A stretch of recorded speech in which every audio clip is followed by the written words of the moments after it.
Hey guys, it's Lottie. Welcome back to another video. Today I'm going to be answering some of the most commonly asked questions you get while being an OnlyFans model. I'm also going to be making my favourite drink of all time. This is a elderflower, cucumber and mint spritz and I love it.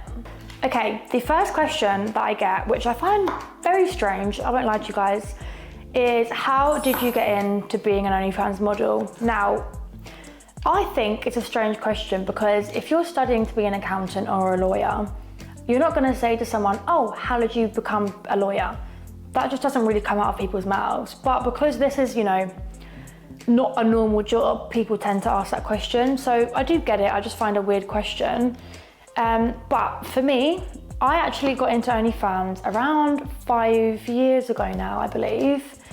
And I just saw it online and I saw a lot of girls were really succeeding in life, earning a lot of money and living really nice lives with loads of freedom. I knew that doing OnlyFans matched my personality down to a T because I'm someone who I overshare a lot of things of my life, friends, parents, any family, relationships, sex life. I will tell anyone anything and it just doesn't bother me. Some people find that strange, but I don't care. After seeing some of the girls online doing OnlyFans, I decided one day to make an account. I set one up and I did do it for quite a while. I think it was nearly a year. But at the time I was working a full-time job and I was studying in finance at my job. I was doing 9 till 6 and then some Saturdays as well. So OnlyFans kind of took the backside and my job. I thought that's what you're meant to do. I thought you're meant to study and get a good normal job. So I eventually stopped doing it and now I do really regret that decision. I won't lie to you guys, but here we are. I'm now back doing what I love, so it's okay. So yeah, I got into the industry just by seeing people online doing it and I thought, why not? I'll give it a go. The second question that's quite commonly asked is, what do your friends and family think about what you do? Now, for me, I would say I'm very privileged to be able to say this and not everyone has the same experience, so I do understand that. But for me personally, my friends, my parents, they do not give a flying fuck. I'm not gonna lie to you guys. I tell my mum absolutely everything about my job, all the little dirty details. Don't really know why I do that, but she doesn't blink. She loves it. She's happy that I'm happy and that's all that matters to her really. My friends, they kind of expected it from me. Like I said, I'm a natural oversharer. So me saying I'm gonna do OnlyFans didn't really surprise anyone. I did of course get a few comments from the boys that I went to school with and boys in my area, but I'm not bothered by it. I think back then it did affect me a little bit and I was worried about what people would think, but it didn't affect me enough to actually ever stop doing it. Now, the third question is, what do you enjoy about doing OnlyFans? I could go on and on and on about what I love about OnlyFans, but I'm gonna say some key points. It kind of ties in with the next question, to be fair, which is pros and cons. So I'll put those two together. So the pros for me, I love the freedom. I can work anywhere in the world, any time of day, any time of night. I can stop whenever I want. I can have 2 days off. I can have 5 days off. I don't ever take days off. I love what I do, but if I wanted to, I could.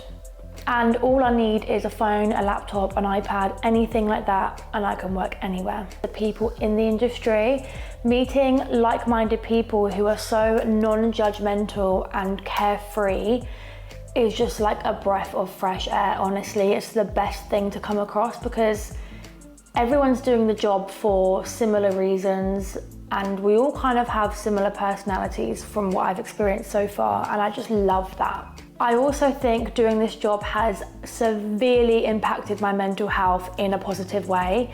When I was doing corporate jobs, working crazy hours every day for someone else, I was really miserable, and now my job never makes me miserable. A little bit stressed, yeah, I'm not gonna lie, but not miserable, ever. Now, the cons. I think I'm gonna do a kind of generalized cons because it's slightly different for me than it would be for other people, and the fact that my family is so accepting and my friends are so accepting. But I think one big con that everyone is worried about is people will judge you. People will make an assumption about you even before they've met you. I find that a lot of people online, typically the old ladies, will make a massive judgment against you, and you know, they'll say, do you not feel like you're degrading yourself? Do you not feel no one's gonna see your worth? No, I feel the exact opposite. I'm empowering myself. I'm making myself feel better by working for myself, and you know, I'm being sexual, and it just brings out the best side to you. People also assume that you were raised incorrectly or you have a lot of childhood trauma if you're doing this line of work, and I know where they're coming from. I know, because sometimes people can get hypersexual and things like that, but people don't realize that maybe I just want to do this job. Maybe I like it. Maybe I'm not forced into doing it. Maybe I actually want to do it, and I find that crazy that some people don't think that way. One con that kind of ties in with one of the pros, so I would say this is like midway. No, it's definitely more of a pro, but a little bit of a con. So working for yourself and having not really anyone to help you is like a big weight on your shoulders. It can be very stressful at times, but I also find it very motivating, because knowing that I have X amount of work to do in this amount of time and it's all down to me, I can either sit and cry about it and go, oh my God, I'm so stressed, or just get it done. And I feel like in that sense, it really motivates you to push yourself, to try harder and always do better, which maybe it's not a con. I think that might be a pro. But I think because it does make you stressed, that's why it's a con, because it's not always nice to be stressed.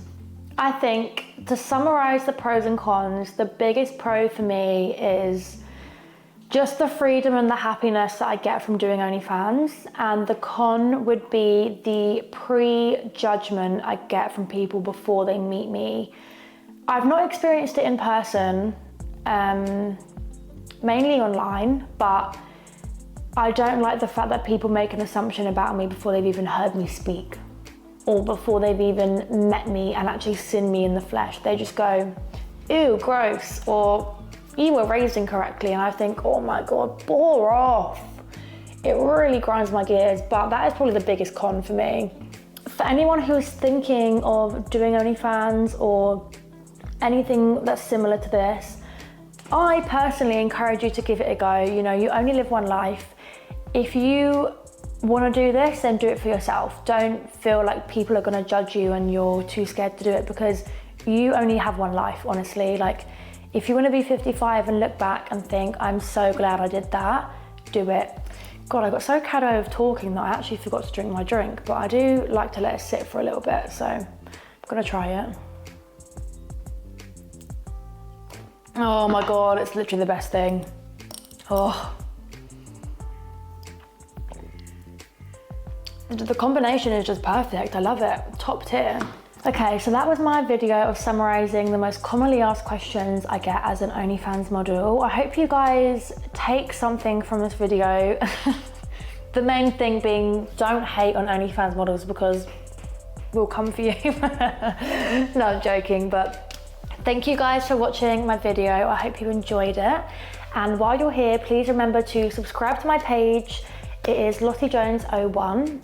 I'm gonna sit here and drink my lovely mocktail, and I will see you in next week's video.